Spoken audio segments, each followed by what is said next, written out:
Eh bien, c'est Crime Story, les rendez-vous d'Alfred Hitchcock racontés par Serge Survillon. Aujourd'hui, le dindon de la farce de Richard Hardwick.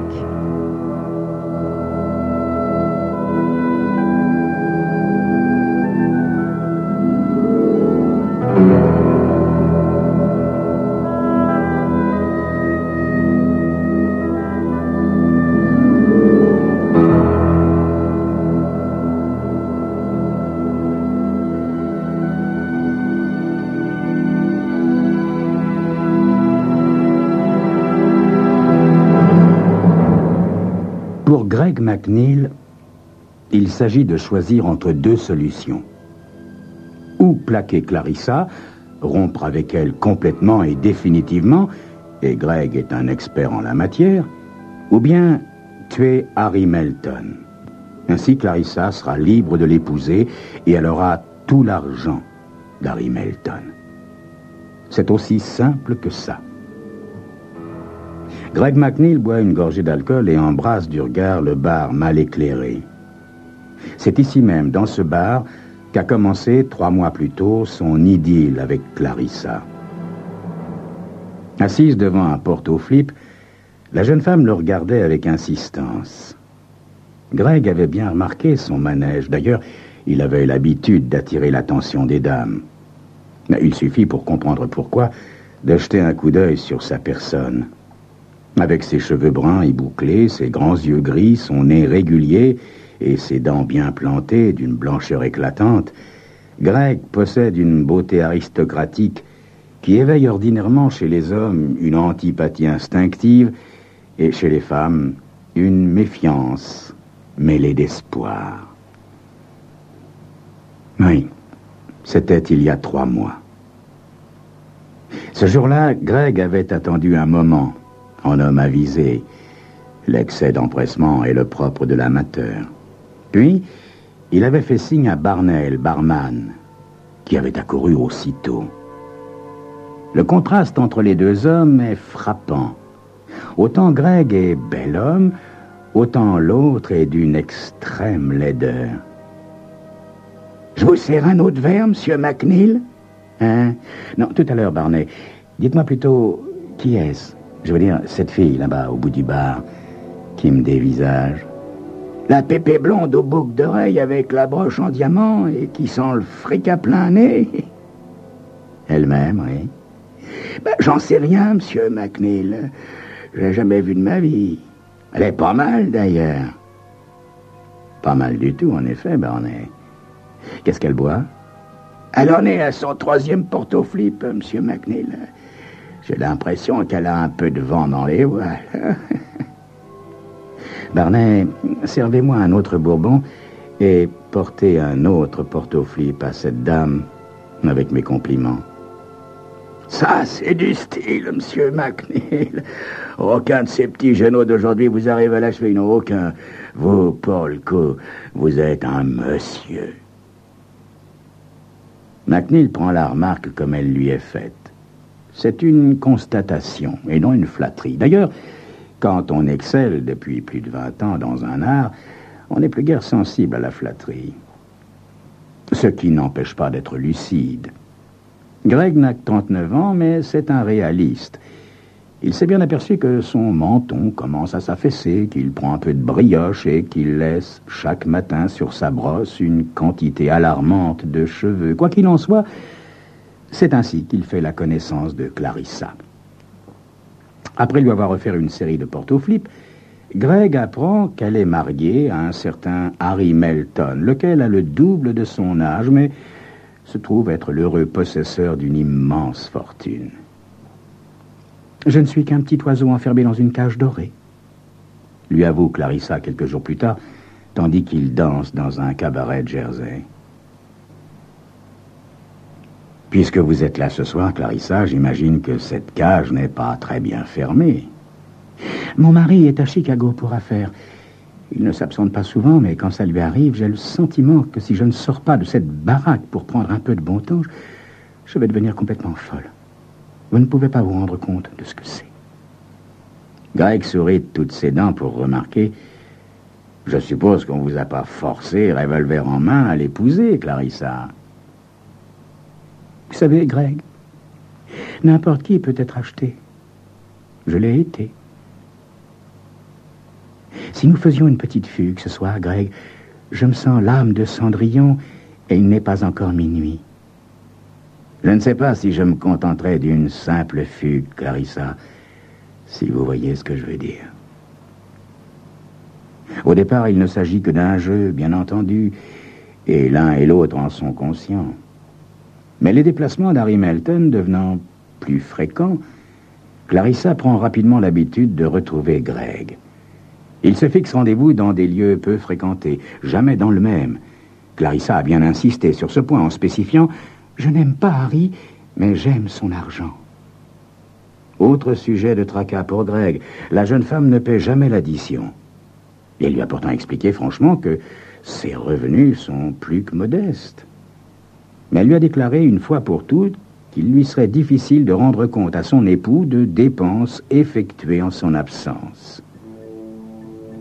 Environ un mois plus tard, Greg entre un après-midi dans le bar tenu par Barney. « Ah, bonjour, monsieur McNeil. Il y a longtemps qu'on vous avait pas vu. »« Oui, c'est que j'ai été très occupé, Barney. »« Ah, la demoiselle blonde qui porte des boucles d'oreilles et une brosse en diamant, hein, monsieur McNeil ?» Greg hoche la tête en signe d'assentiment. « Ah, compliment, monsieur McNeil, il n'y a pas à dire. Les genoux, ils savent pas y faire comme les vieux de la vieille. Hein? » Au mot « vieux », Greg ressent un petit pincement désagréable. Vous savez, Barney, chacun ses problèmes, n'est-ce pas? Des problèmes, vous, monsieur McNeil? Bah, je voudrais bien être aux prises avec des problèmes comme vous en avez, vous, les beaux gars. Blonde, brune ou rouquine, vous avez l'embarras du choix. Le voilà votre problème, monsieur McNeil. Tandis que Barney s'éloigne pour servir un client, Greg reste assis au bar à contempler le fond de son verre. Il pense qu'il épouserait volontiers Clarissa, si cela était possible. En fait, il s'est aperçu qu'il tenait vraiment à elle. Le barman revient et sert un autre bourbon à Greg. Comme je le disais, monsieur McNeil, j'aimerais bien avoir vos problèmes. Mais regardez-moi. Avec la gueule que j'ai, 99 fois sur 100, les filles me rient au nez quand je veux leur faire du charme. Allons, allons, Barney. Je suis sûr que vous avez plus de succès que bien d'autres. Ah, naturellement, monsieur McNeil. Il y en a quand même bien une de temps en temps qui se moque pas de moi. Vous le croirez peut-être pas, mais il y a des femmes qui recherchent les hommes laids. C'est vrai ce que je vous dis. Ça doit être leur instinct maternel qui parle. Et puis, quand on s'est donné du mal pour obtenir une chose, on l'apprécie davantage. Voyez ce que je veux dire? Ça vous maintient en forme et ça vous oblige à vous servir de vos ménages. Greg se remémore les paroles du barman quelques soirs plus tard, alors qu'il est allé dîner et danser avec Clarissa dans un de ces cabarets populaires que la jeune femme aime à fréquenter. Un type comme Barney, aussi laid soit-il, saurait probablement résoudre ce problème, se dit Greg. J'ai peut-être rouillé. Il y a trop longtemps que j'opère selon les mêmes méthodes. Je m'en croûte. Eh bien, ça doit être grave, Greg, si j'en juge par la tête que tu fais. Hein? Oui, c'est grave, Clarissa. En tous les cas, c'est sérieux. Je pense à nous. À toi et à moi. Oh, Greg. Moi aussi, j'ai des problèmes. Vois-tu, Harry parle de déménager, de partir s'installer dans le sud, et bien entendu, il m'emmène avec lui. Il a commencé à liquider quelques-unes de ses affaires. Il pense prendre une sorte de pré-retraite maintenant qu'il a assuré ses arrières. Nous irons sans doute à Miami. Mais tu ne peux pas le laisser faire ça, Clarissa. Nous nous aimons. Ça ne signifie donc rien pour toi? Oh si, Greg. Mais qu'est-ce que je peux faire? À moins que tu veuilles que je le quitte.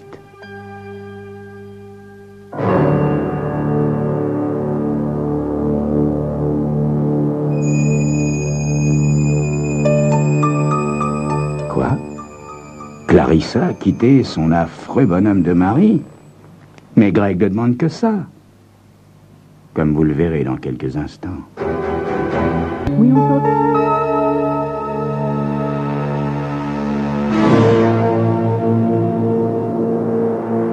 Greg ne répond pas tout de suite.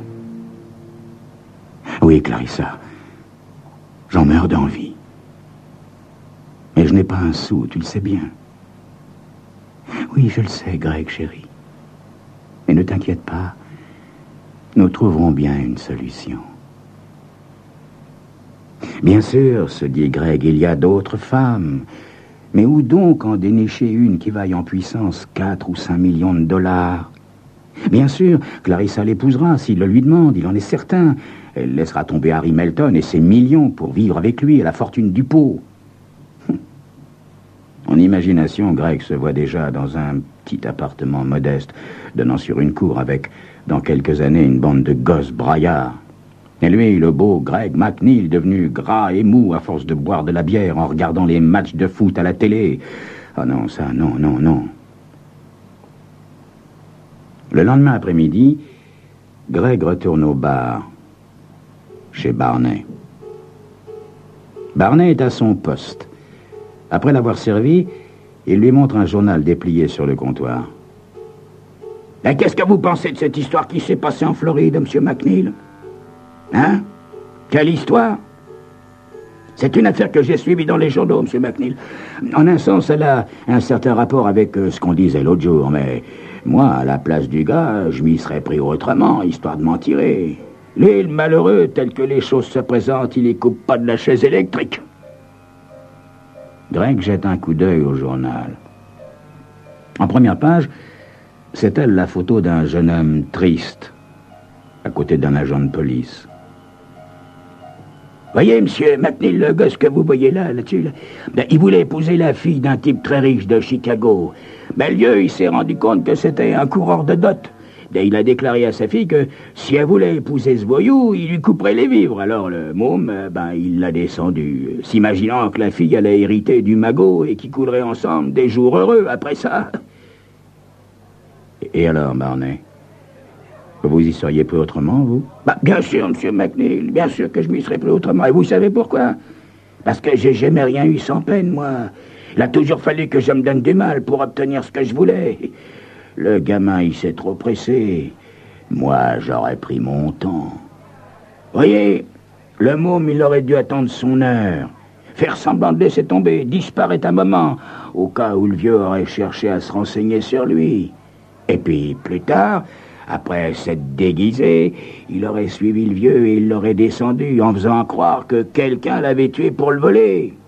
Et puis quand les choses se seraient tassées, ben, il aurait passé la bague au doigt de la fille et puis bonjour monsieur, dame. Malgré 2 ou 3 bourbons, Greg ne parvient pas à chasser l'idée que vient lui donner Barney. Une idée effrayante à laquelle il refuse de s'abandonner. La peur de la chaise électrique le retient, à vrai dire. Cependant, Greg ne manque pas d'atouts dans son jeu. Sa liaison avec Clarissa est certainement demeurée secrète. La jeune femme a tellement insisté sur ce point. Greg commence à échafauder un plan. Il commande un autre bourbon, tout en observant les allées et venues de Barney dans le bar. Il songe qu'il y a une grande part de sagacité inemployée dans le cerveau de certains barmen. De leur bouche, comme de celle des enfants, sortent parfois de grandes vérités. Mais Greg a besoin de réfléchir longuement, car il n'a encore jamais envisagé la possibilité de tuer un homme. Tuer un homme. On ne s'en tire pas si facilement si on est pris. Mais pourquoi serait-il pris? Il y a bien des gens qui commettent des meurtres sans jamais se faire prendre. Greg se remémore soudain les paroles de Clarissa l'autre soir. Nous trouverons bien une solution, Greg. Est-ce à cette solution-là qu'elle pensait? Il va de soi que si une femme parle ouvertement du meurtre de son mari à un homme qu'elle a l'intention d'épouser, ce dernier risque de s'inquiéter un peu par la suite, lorsqu'ils vivront ensemble. cours du rendez-vous suivant, Clarissa attaque sans préambule. « Greg, chéri, Harry rentre demain de Los Angeles, puis il ira passer à Atlanta le reste de la semaine. Je crois qu'il est vraiment décidé à m'emmener en Floride. Il a déjà liquidé plusieurs de ses affaires. » D'ici combien de temps, Clarissa? 1 mois? 6 mois? Moins d'1 mois, Greg. Il a loué une maison près de Miami Beach. Il dit qu'il pourra travailler là-bas jusqu'à ce qu'il ait définitivement réglé sa situation. Mais il doit d'abord aller à Atlanta, n'est-ce pas, Clarissa? Oui, Greg. C'est moi qui ai retenu sa place dans l'avion et sa chambre à l'hôtel. Il descend à l'Imperial Plaza. Il partira par l'avion de 18h15, vendredi. Bien sûr, cette dernière remarque est peut-être parfaitement innocente. Cependant, pourquoi Clarissa lui donnerait-elle le nom de l'hôtel et l'heure exacte du vol, sinon pour l'inviter à prendre des mesures destinées à les faire sortir de l'impasse dans laquelle ils se trouvent tous les deux? Tu dis 18h15, Clarissa? Oui, Greg. 18h15, vendredi. Greg McNeil reconnaît immédiatement Harry Melton, dont il a souvent vu le portrait dans la presse. Chose étrange, cet homme de haute taille, à l'aspect bourru, semble à Greg plus jeune qu'il ne l'imaginait. Greg a retenu une place dans l'avion sous le nom de Clarence Smith. Il s'assied 4 sièges derrière Harry Melton. À l'arrivée, il court retenir une chambre dans un hôtel de second ordre proche de l'Imperial Plaza. Il se sent très nerveux lorsqu'il sort son revolver de sa valise pour le dissimuler sous sa ceinture. C'est la partie dangereuse de l'aventure. Il doit agir avec la plus extrême prudence. Il appelle l'Imperial Plaza, demande le numéro de la chambre retenue par Melton. Puis, il se rend aussitôt à l'hôtel, s'assied dans le hall et se met à lire son journal en attendant de voir paraître le mari de Clarissa. Lorsque Harry Melton sort, il le suit dans la rue en se faufilant au milieu des passants, assez peu nombreux à cette heure de la journée. Les yeux fixés sur la nuque de Melton, Greg se sent inondé de sueur. Il ne s'agit plus maintenant que d'attendre le moment propice. Bientôt, Harry Melton s'engage dans une rue transversale. Il marche d'un pas décidé, comme un homme qui sait où il va. Dans le bar, la sonnerie retentit. Barney décroche le récepteur. « Allô? Ah, c'est toi? C'est fait? Alors? Bien, très bien. Non, non, cesse de t'inquiéter, t'as rien à craindre. Il n'a pas été pincé, n'est-ce pas? Alors, s'il cherche à t'attirer des ennuis, il fera que se couler lui-même et il se retrouvera sur la chaise électrique. Non, non, non, chérie, non. On peut absolument pas faire de rapprochement avec toi. Sois tranquille, ma grande. Barney écoute encore un moment la voix qui parle à l'autre bout du fil, secouant de temps en temps la tête comme si son interlocutrice pouvait le voir. Puis, il reprend d'un ton que la tendresse rend plus sourd. « Mais je sais que tu m'aimes, Clarissa. Mais tu sais que je t'aime aussi. Mais c'est pas possible, mon ange. Sitôt après la mort de ton mari, ça ferait mauvais effet. Oui, naturellement, naturellement, ma grande. D'ici 2 ou 3 mois, rien alors ne nous empêchera plus de nous marier. » C'était Crime Story, les rendez-vous d'Alfred Hitchcock. Aujourd'hui, le dindon de la farce de Richard Hartwig.